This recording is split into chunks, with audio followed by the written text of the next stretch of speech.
Anthony Meindl is an award-winning director, writer, actor, acting coach, entrepreneur, author, and inspirational speaker. No, really, all of them. As an acting teacher, he's known for revolutionizing a more modern understanding of acting training. He founded Anthony Meindl's Actor Workshop in 1998 and has schools in Los Angeles and locations in 9 other cities around the world. Today we're joined by Anthony Meindl. Tony, thank you so much for giving up your morning to come and share your knowledge with us. We're really excited to have you on. How are you?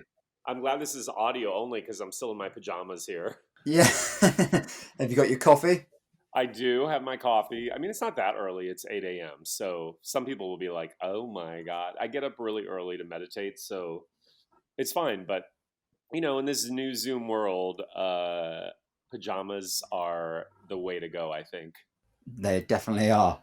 I just want to kick it off really by starting with AMAW and where the ideas that came from that formed the core of AMAW and how you teach actors, particularly ones that come from things like drama school and how you get them out of certain ways and get them into the way AMAW works.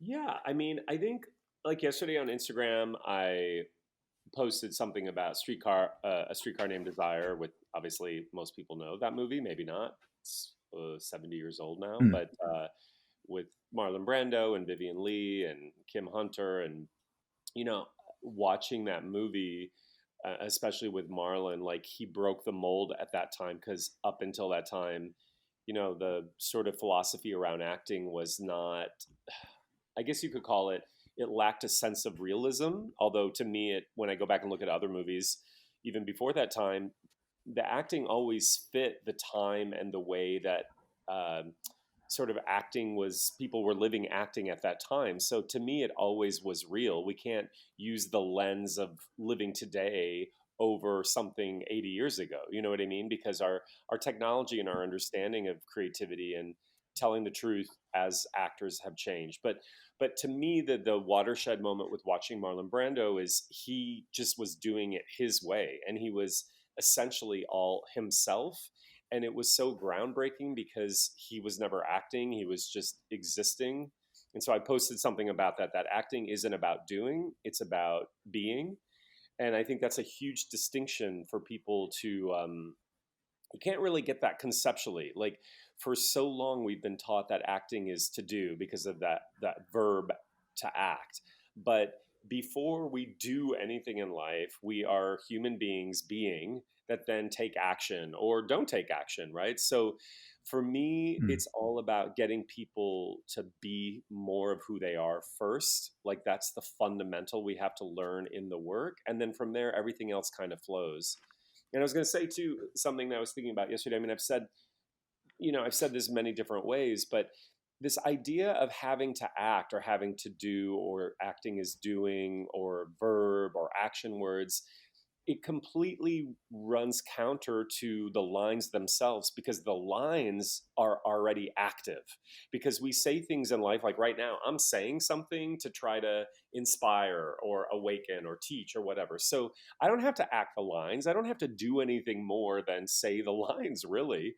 And I think actors have been taught to act the lines. And I think it's false. It just creates a layer of putting something on top of you that does not need to be there.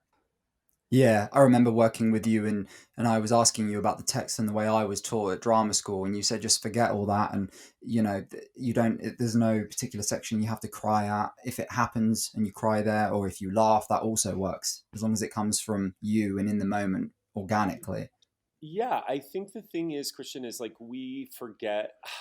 Listen, I think all schools are important, and drama school really works for some people. Maybe they need more structure and form. Maybe they need more understanding technically of how to access themselves. So I think all training is essential. I think ultimately, though, like all things in life, you kind of know it and then throw it, or you learn it so that you can unlearn it. And I think sometimes that can be maddening to people, because then they're like, well, why did I go to school for 4 years? But it's essential. Like all the things that I learned when I was in college, then as I moved out into the world and was in the real world experiencing work as a professional actor, I kind of had to relearn. But the foundation that I was taught in school still served me because it gave me a starting off point. And I think Yeah. sometimes, but and yet yesterday, weirdly enough, I'm not going to mention this actress. She's very famous, and she is on. She's the lead on a big hit show, and she was saying how she's never taken an acting class ever. And so I've never even worked with her. We're just friends. And she's done a lot of huge movies. And she's like, I never studied acting. So it just goes to show you, like, there is no way, there's no one way. And I'm really Yeah. adamant about that, is that we sometimes, through schools and methodologies, we start to distrust our way in the name of doing it under the name of a technique or a methodology. And I think that that's where people get trapped in schools. Does that make sense? So I think all learning is essential as long as the learning supports you in the way you want to do it. And I also think, like, just to speak to Yeah. what you said about, yeah, if we let things happen organically, it's just like life. Like, you don't, I don't know. I think actors overthink it. Yesterday in class, Mm. even though we're outside and we're socially distant, and we built these plastic pods at our LA school because we have this huge parking lot, so we can be outside. And they wear masks, and then they go into their plastic pods, and then act, opposite each other with a plastic divider. But at one point, I had these two women put on their masks, and we went out onto the sidewalk, and we just walked and talked. And to me, it's such a beautiful example of how in life, if you, Christian, if you and Matt were walking and talking in life about, I don't know, girlfriend problems or your career or whatever, you're not worrying about where you're going to get to in that conversation. You're just conversing, right? You're listening and reacting. And so we have to Yeah. apply that same simplicity in in the text. It's really that simple. Like, instead of worrying about how to get to somewhere in the scene, just listen and react moment to moment, and then you'll get there. Yeah, totally. I wanted to ask you that a lot while every actor and every human being is an individual and will come to your classes initially as that individual, but there are a lot of similarities in training that people have, or at least what you're told, even if you don't go to drama school, how people should act, especially in Britain anyway. I know a lot of actors, you're drilled to do your homework, as it were. So I'd imagine that you find yourself giving a lot of similar notes, especially to new actors, or are there any notes that you continue to give to people as they come to class week after week? What are the common threads you find yourself bringing up to actors that come to your class? I mean, to me, it's always be yourself. Why are you overthinking it? Get out of your own way. Hmm. You have an instinct there. Why didn't you follow it? And then almost always the response is, uh, well, I think there's always this correlation between what we struggle with in our work creatively. And that's not just for actors, it's for sculptors and singers and dancers and scientists, whatever it is. Like, oftentimes the struggles that show up in our work, our creative work, are a reflection of the struggles, the challenges, the obstacles that we face in our own life. Because art, acting, is just a subset of your own life. So of course, if you're using yourself, which is all what all art is, the stuff that you're, you know, using in your own life is also going to show up in your work. There's just no way around it. So I find that to help actors is to have a maybe a different understanding of themselves that maybe they never thought of before, or maybe pointing out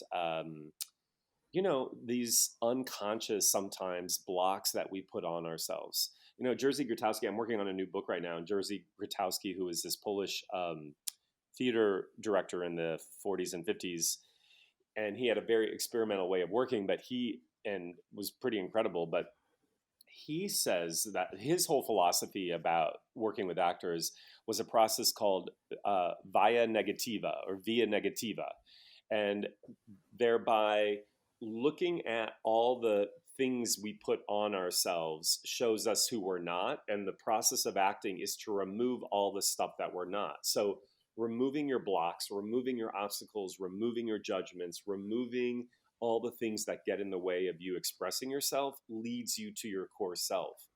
And I was like, when I read that recently, I was like, whoa, that's kind of what I've been doing for 25 years without realizing, oh, that's kind of what other, that's what Jerzy Grotowski was doing. Some really interesting theater creators have very similar philosophies. For sure. I remember in a class, you gave me a note just to put my hand on my heart and just breathe. And you said that the older you get, the more you realize acting is really just about the breath. Can you explain what you mean by that specifically? Yeah, I think we forget. I think like as the older I've gotten, I didn't understand that when I was your age, Christian. Like breath, what? I always thought Yeah. it was about, constructing concepts and ideas and building the character um and what I've realized, it's really about being, and being means coming back to the essentials, which is listening, reacting, breathing, allowing, relaxation. And these are really, again, core things in our own life. Like during COVID, it's been a very stressful time for many people. And I think when COVID first hit and we didn't know a lot about it, like anything that's unknowable, people's stress levels went up so much. And you might have found yourself, you kind of stopped breathing, not literally because you'd be dead, but we Mm. breathe from our shoulders up. So our shoulders go to our ears. Like we like sigh things away. We shorten sort of, we breathe shallowly rather than, okay, right there, I just took a breath, right? And so part of acting is like this very simple alignment of like, when we get stressed in the work, which is going to happen because it's all conflict based, is remembering to breathe. And the breathing then works so many different muscles. It makes us immediately present. It focuses on our listening. It opens us up at a deeper level. It really kind of, I think, removes walls around our heart. Like there's so many, I find that a lot of the things that I'm teaching are all interrelated. So you'll just have to go in one way, and then it opens up the doors to many of the other things, right? But it's not Mm. conceptual. That's not hard. We can all remember to breathe. That's the thing about acting that I'm always trying to impress on people, is that it's not as hard as we make it. It's just not. What is hard is figuring your shit out. What is hard is confronting yourself. What is hard is expressing feelings and being brave to go to those vulnerable places that come up for you in the moment and sharing that with people. That's what's hard. But the actual uh, basics of acting, I don't think are hard. You mentioned bravery there, Tony. I'm just I've read your book, the fucking job, and you mention in there about how actors sometimes feel that the need to do homework, as is labelled as a need for control, and that you need to give up that control, and that requires bravery because. In life, sometimes you don't know where giving up is going to take you on a given situation. Whereas in a script, you know that when you give yourself to the text in this scene, you'll end up feeling angry, or you would end up feeling upset, or at least you know where the plot's going to go, and that inevitability, knowing that that's where you're going to go, can be really scary. How can actors find that bravery, find that focus, especially when they've got a big audition, or if you're on a film set and you've got 200 people watching your take or whatever? How do you find that? I mean, I think that's a good question. I mean, it brings up a lot of thoughts for me. I think, yesterday I was working in class with this kid who, again, he works a lot and he's super young. He's like 19 and he's really great. But one of the things that he would do, and hopefully this will answer your question, but this is where I want to Mm. start. Like he, he would, instead of allowing himself to have the experience of what's going on for him in the moment, that obviously is being brought up for him in the moment, he instead will go to what he intends or thinks the meaning of the next line is going to be. So he's in the moment, but instead of then honoring expressing what's really going on for him, even if it runs counter to the text, he'll sort of default to showing me the right answer on the text. And so we talked about that, and he said, "Yeah, he's been so trained to service the script. He's servicing the script in a way that, okay, at one level for actors, we have to remember once we move into a professional landscape, we you're all going to be able to do that. It's not hard to do, right? Like plot pointing for stories is pretty much the same no matter what the story. Like, yes, the situations are slightly different and the environment of where they take place are different. But if you think about the history of stories that have been told since the beginning of time, it's always the same. It's conflict around love and power and infidelity, and you know what I mean? So all stories are kind of the Mm. same, just the milieu is somewhat different. But I think what I'm trying to say, Christian, is that at some level professionally, you're just going to have to hit your marks. You're just going to have to serve the story the simplest, most obvious way of doing it. And that's also part of what our jobs are as actor technicians. But what I'm interested in exploring in the class, and actually also on really amazing sets, on most high functioning creative movie sets and on some really amazing TV shows, it's not about just giving us the patented answer. It's about seeing what the moment brings up and going there. So instead of having the solution for the problem already fixed in your mind, you instead engage in the problem first. And then by doing so, you'll get to the solution. Does that make sense? Totally. Yeah, I don't know yeah. if I answered it. I answered it anecdotally, but we can go back and I can be even more specific. But I think that's the thing is like when you're on set, it depends on what kind of set you're on. And it also depends on what role you're doing. If you're doing, here in America, if you're doing like a procedural show, so it's a show that's long running, and I know you have them in the UK, Coronation Street, let's say, and you're doing a guest star or you're like a day player and you have like, I don't know, one scene. Your job is not to, become the star of Coronation Street because you're not. You're just, you know what I mean? You're just the policeman for Yeah. that day or whatever. Or you're the barista and you're like, how would you like your coffee?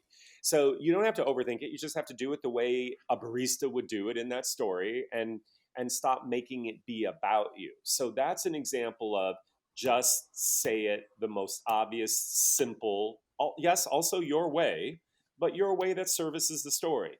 But then when we're talking about being a part of an ensemble or a story in which you are not just having one line, but your character is like, one of the integral parts of the story, then it is about exploring and figuring it out and trying things and experimenting and not being scared to fail. You've got to be willing to like be available. You just have to.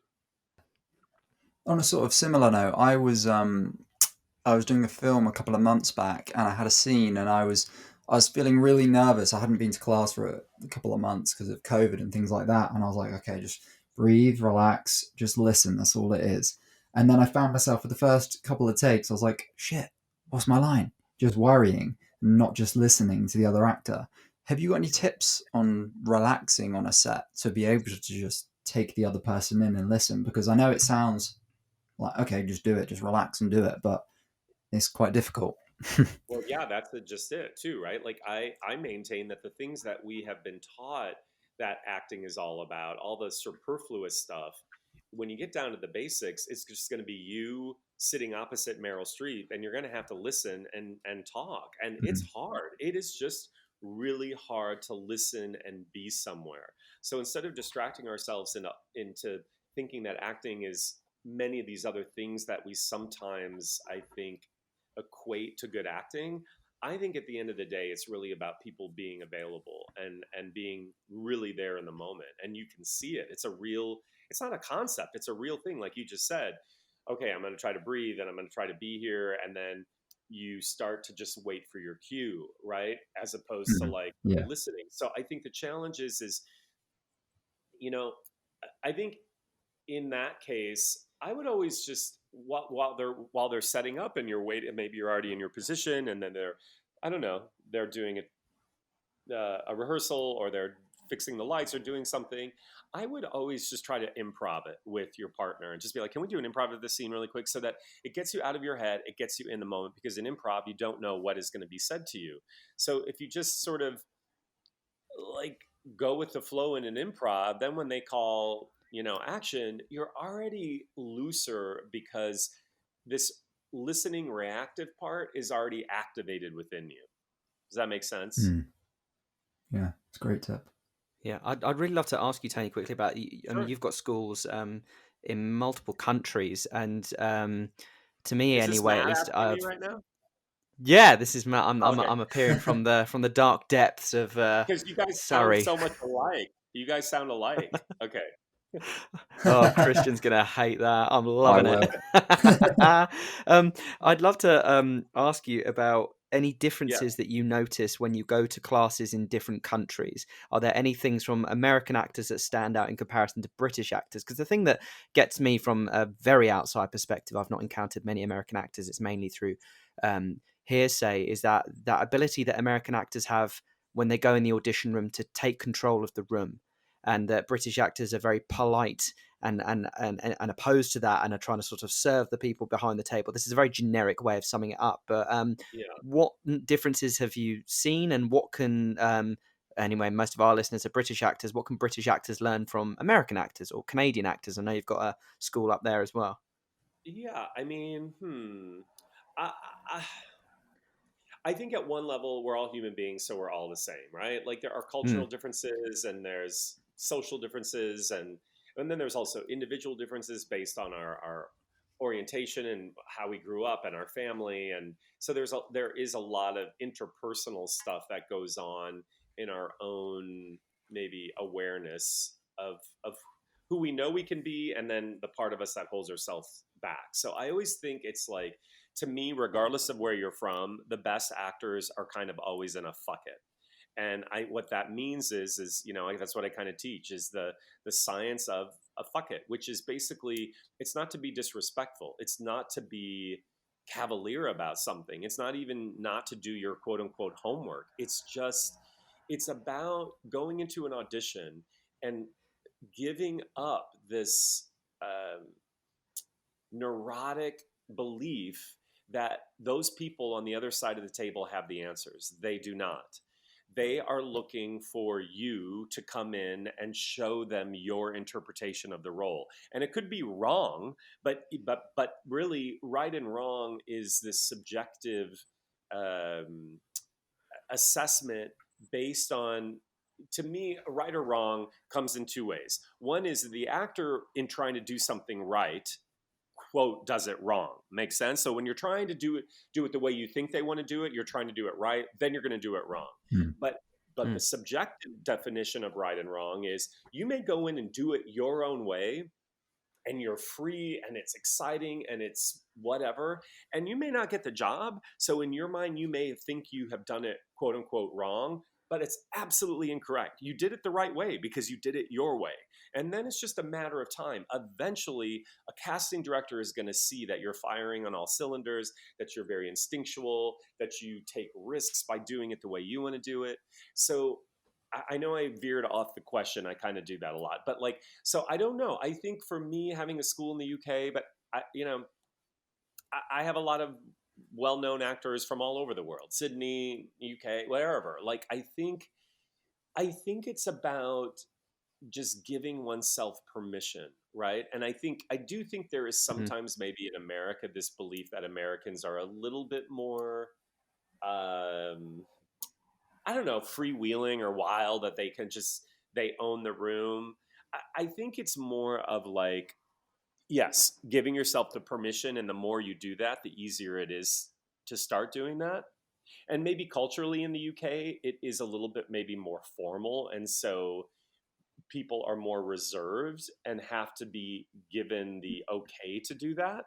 But you can't do that anymore. I think you just got to like rip it. You got to just show them this is how you want to do it, and then the casting director will give you an adjustment based on what they see.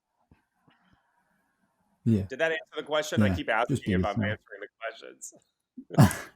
yeah, definitely. I like Yeah. that the way you say just fuck it, do it your way, and how you hear a lot of these stories on social media of when actors landed that big role. More often than not, it was them going what would traditionally be seen as against what they should have done, like people that if you're told not to improvise in the audition and they might improvise and get the role. Like, I know that doesn't always, that is a gamble, whatever it is, and it's not necessarily what you were saying. You were more saying go with your version of events, but I like it. It does align that you hear all these stories of these actors getting the job when they just say fuck it. I think that did definitely answer the question. Well, I think it's, again, I don't want us to mistake what I mean by the fuck it. Like, the art of the fuck it is literally not trying to be in the heads of the people who are watching you, trying to control Mm. what you think they want to see or how you're being perceived. You cannot do that. Like I mean, we can in the short term, but then eventually that house of cards always falls apart because you can't maintain that charade forever. It's fake. You're going to be seen through it. You know what I mean? So I think it's more about the fuck it is like, you've read the material, you understand it, you've rehearsed it how many ever times, you've memorized it if you want, whatever you have to do to prepare for the audition. Then you go in and you give yourself the permission to show someone, this is how I would, this is, first of all, how I interpret the role, this is how I see it, this is how I experience it. But then also from an experiential place, you yourself, how would you live in that situation, which is then a subjective showing of who the character is. I promise the actor, every time this has happened, a casting director sees truth in the moment. So casting director will be like, okay, this is really great.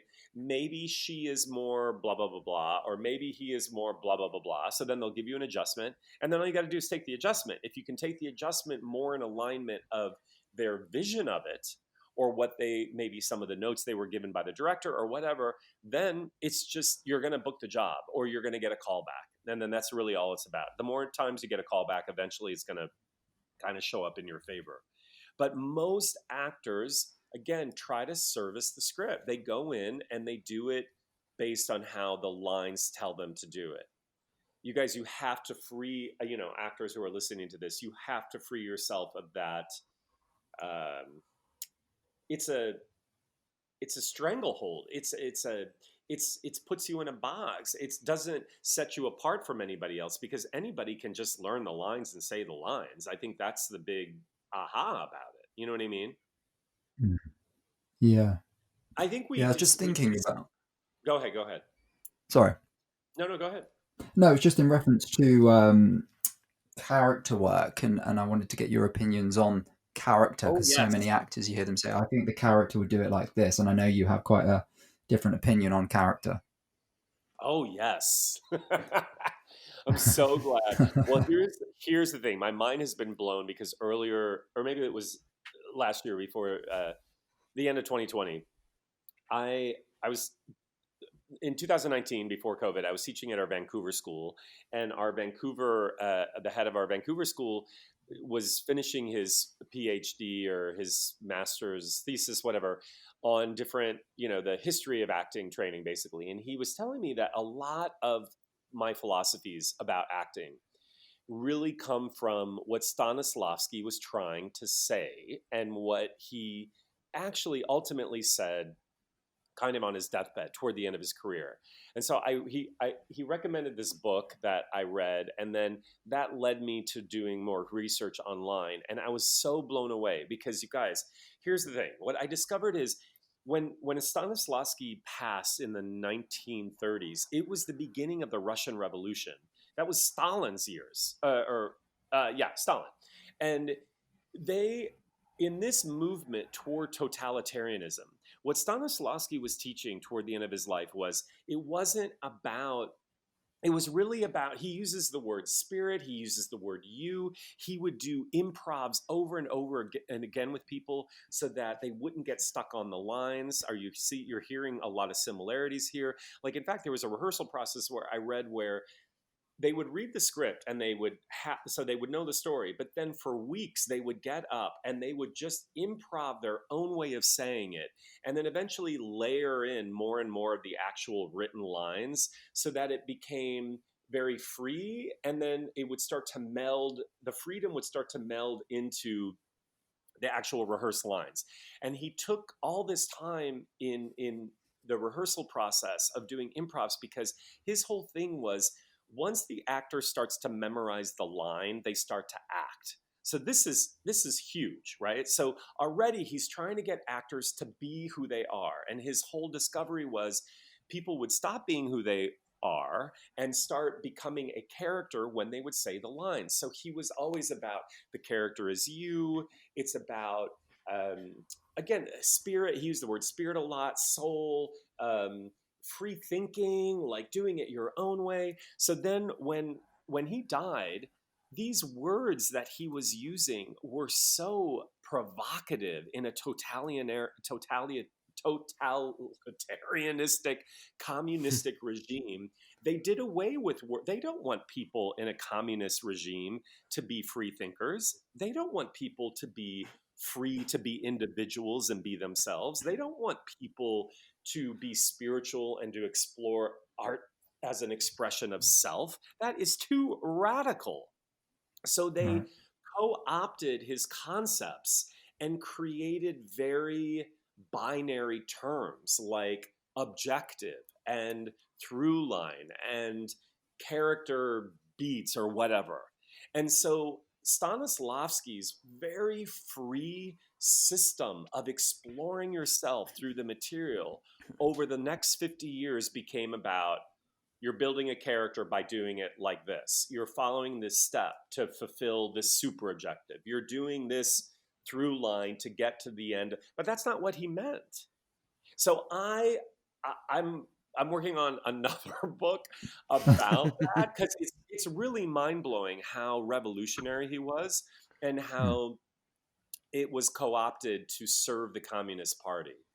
And listen, Yeah. here's the other thing, no harm, no foul, I guess. Maybe that structure and form worked for those people at that time. And so it became a more cerebral, trying to translate the ephemeral and the spiritual into something more structured and utilitarian. But I just find it really fascinating that a lot of the things that he was really trying to get people to do are the things that I was doing unconsciously without ever really reading Stanislavski. I really like that because he's, Isn't that exciting? It's really yeah, inspiring and really like, oh, holy hell. So maybe it wasn't what we thought it was, you know? yeah, it's totally misrepresented a lot of the time because it's the stuff you really do in first year at drama school when you're when you know it's one of the few classes when you look at Stanislavski, or at least what is perceived as Stanislavski in that regard, the sort of dictionary definitions of objective and super objective. It's seen as really dull text work at times, or at least it was to me, and that's almost sad to me to think that his methodology was misrepresented to me. So I think that would be a really important thing to shine a light on. And you mentioned there how politics plays a part in Mm-hmm. acting, or at least politics plays a part in methodology. And then in all your books as well, you talk about philosophy and psychology. You talk about things that might not necessarily from the outside appear to be directly linked to acting and the acting industry. Um, are they really? I mean, of course they are, but I'd like to sort of light the fuse, as it were, and let you go on philosophy, psychology, and politics, and how that relates to acting, or what actors can learn from it, Well, with time allowing. no, I love that you're diving deep, and I to this is a great question, and it was a perfect segue. And I just want to say so people understand. Like, imagine when an entire country is being revolutionized to become I don't know, communistic isn't even the right word. It was a totalitarianistic regime, right? Like people were murdered and like civil liberties were taken away. It kind of like feels like America in 2020, right? Mm, Like it became a free speech was removed. Like it really, so imagine artists have always been provocateurs. Artists throughout, artists' job, which is then naturally political, is to reflect back to humanity, the human condition, and that is the good, the bad, the ugly, the divisive, the cruel, um, And so, imagine being an artist in 1930s Russia at the height of this. Oh my gosh, revolution and counter revolutions. They do not want an artist to be a free thinker to come forward and start creating pieces of art or have a mouthpiece to share independent ways of thinking. That is radical.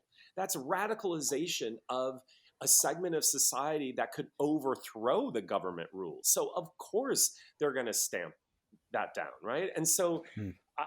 I find that, I'm really interested in history in terms of the older I get, also in terms of, I don't know, telling stories, because I think we keep repeating history in a weird way, because our consciousness seems to be at the cultural level stuck at, I don't know, in the past. And so again, I think artists elevate us.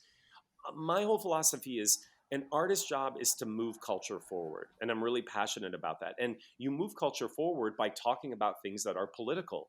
Black Lives Matter, trans rights, climate collapse, Mm. you know, immigrant rights, xenophobia. We can go on and on and on. We can, to me, art is political by the very nature of having a point of view about what it is that you're talking about.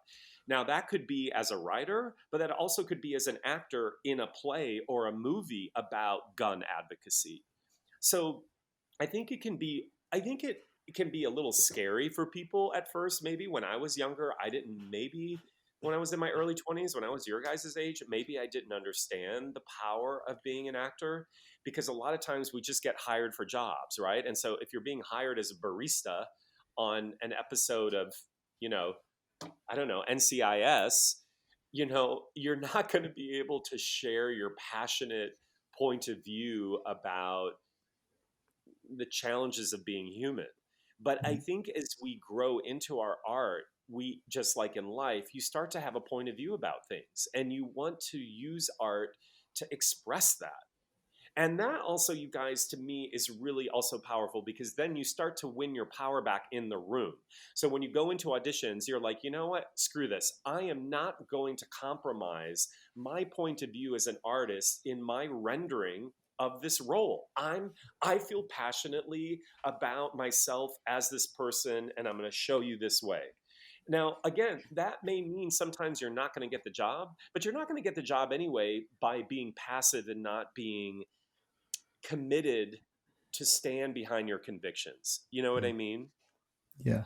Yeah, And and the I think idea it's, you wouldn't be happy to do it if you got it by not being yourself. well, I think, Christian, yes, because I think the thing is I always joke with actors like, listen, if you go in and you don't commit to doing it your way, and you just, like, I don't know, you're scared to try it, if you're probably not going to get the job anyway, just looking at the sheer numbers of things, because the variables are against us in how many acting jobs you have to go out for before you book. So my whole directive is, well, wouldn't you rather not get the job, not by being too scared to try to be you, and instead let it rip and have fun? Isn't it supposed to be fun and be a kid and do it your own way? And then if you don't get the job, you're like, you know what? I don't care. I had a great time anyway. Mm. So again, the paradigm shifts, and then you get back to the reason why you want to do it, which is it's super fun, it's super creative, it's like playing. Yeah. So, Yeah. we just gone from art as politics to art as play, because it is all of those things. For sure. Yeah, definitely. When you go in the audition room and you're just playing, and I found, particularly since I started your classes, when I go in there and I just want to have a play and not worry what they think, I'm getting recalls and parts and things like that. So, Tony, I'm aware of time, so just wanted to ask what we can expect from you and AMAW in the year and beyond, Oh gosh, that's a with great everything that's question. changing. Yeah, I mean, huh, let me breathe. I mean, it's been a big year, right, for everybody. And the other day, I was Yeah. not last night, the night before, I just burst out into tears thinking of all the people I miss, and, like, I miss you. I miss seeing our community. I thought, well, what if? I mean, I know it sounds very dramatic. Of course, we're going to get through this, but, like, what if I can't travel again and be in a community with people who are like minded and want to share, themselves in such a communal, vulnerable way. It's so I was really devastated, and I've lost people not from COVID and not from death, thank God, but I've lost people in terms of, COVID has really changed the landscape, right? Like, we've Mm. had some teachers who've moved out of state, have changed careers. A lot of actors have left LA. I'm sure the same thing is in London, have decided, like, you know, throwing in the towel isn't the right word, but have just decided like the benefits are not outweighing the challenges, and so they're moving on to other things. So that's been really hard to say goodbye to a lot of people. I do always advocate that really difficult, tragic, upsetting events at the both personal and the cultural level do create change. You know, the bubonic plague created the Renaissance. So I think we have to move forward steadfastly, knowing that if we've been doing any kind of personal work on ourselves during this time, we're actually going to be better coming out of this, because I think it makes you realize life is so tenuous and it's so short. And why are we wasting time worrying about what somebody thinks? Why are we wasting time not doing the things that bring us joy and make our hearts sing? Why are we wasting time listening to the garbage in our minds? So, if anything, COVID has hopefully made us realize like the time is now. So, that's my general answer from an existential spiritual place. And I think, you know, all the schools are working online now, and I mean some are also, like I said, we're open here at the school in LA. London was reopened, but now obviously it's closed down again because of the new rules. In Sydney, Mhm. our Sydney school has been open throughout the pandemic because they've had almost, you know, they've had like only 100 COVID cases. They've handled it so well, so it's been a renaissance there. It's been so exciting. But I think we see that for me this work works regardless. Like it works online. Some people were skeptical. It like totally works. It's really still vulnerable and uh, explorative and honest and real and scary and wild. And also working in these plastic pods. I didn't know how to make a plastic pod, but I was like, this works. So you just have to keep adapting, kids. You got to keep adapting. Don't get too stuck on any kind of form. Just keep letting it show you what it wants to become. And that's how we're going to get through it. Hmm. Yeah, I think that's such a lovely way, because we were gonna ask you about you're such a active member in the in just the human community, let alone the acting community. You're always posting on your socials. You're always doing live videos and posting uplifting but useful, practical content for people that follow you. And we were going to ask you to put you on the spot, or to give us Uh-oh. something to sign off with in that regard. And I think you've just done it wonderfully there. I'll let Christian finish this one, but it's been an absolute pleasure talking to you. It gets, whenever I listen to you speak or I read your material, you always get me thinking, which I think is which I think is such an important thing to do. And Yeah. so thank you for coming on today. Yeah, Oh, Tony, thanks, thank you so man. much. Oh, And I thanks, can't wait to see you guys. back in London. When are you? Do you think you'll be here in the summer if the lockdowns I mean, lift? well, the good news is, I mean, yes, let's all hope that, you know, the vaccines are rolling out. And, you Hmm. know, I have a movie of mine that I've been trying to get made for 15 years. So I can end with this. Like, you Oh, can never give up hope. You've just got to keep moving forward. And we finally, and we were supposed to shoot in the UK. We were supposed to shoot in the UK last year in June, and then it all fell apart, obviously. And we've been trying to put it back together since then. And now we are looking at, again, this summer, like May, June. Again, I don't know what's going to happen with COVID, so we're kind of in a holding pattern, but definitely aspects of it have come together in a way. Like all it took was COVID to, I always joke, all it took was COVID to make the movie come together. But I'm hoping that I'll be in the UK for quite a while actually, and then I'll be able to teach there. And so yeah, so I'll keep people posted. But obviously, I can't wait to come once, you know, travel restrictions have eased and we're all safe, and to commune together again. And in the interim, I guess you can find me, like you said, on my socials. I always try to post, and I'm happy to answer any actor questions. And I also, if I can plug, I have a new book out, woohoo, called "You let's Knew When You Were go. Two." For it. It's called "You Knew When You Were Two," and I haven't done the Audible yet. The what do you call it? Yeah, the Audible version of it where I Yeah, tell the stories, right? But it's on Kindle and paperback, and they're really short stories about my life, but they're really creative. It's about creativity and being an actor, and so hopefully, if you're looking for an inspiring book, you might want to check it out. amazing. Tony, thank you so much for coming on, and it's Thanks really for been a having pleasure. me. I love you guys. Love you too. Love you too, Tony. Anthony's latest film, Where We Go From Here, is out now on Hulu. He also has multiple books available on Amazon, such as At Left Brain Turn Right, Book the Fucking Job, and his latest book, a memoir, You Knew When You Were Two. Thank you for taking the time to listen to our podcast. We hope you enjoyed it and learned something. We look forward to having you back in the room very, very soon.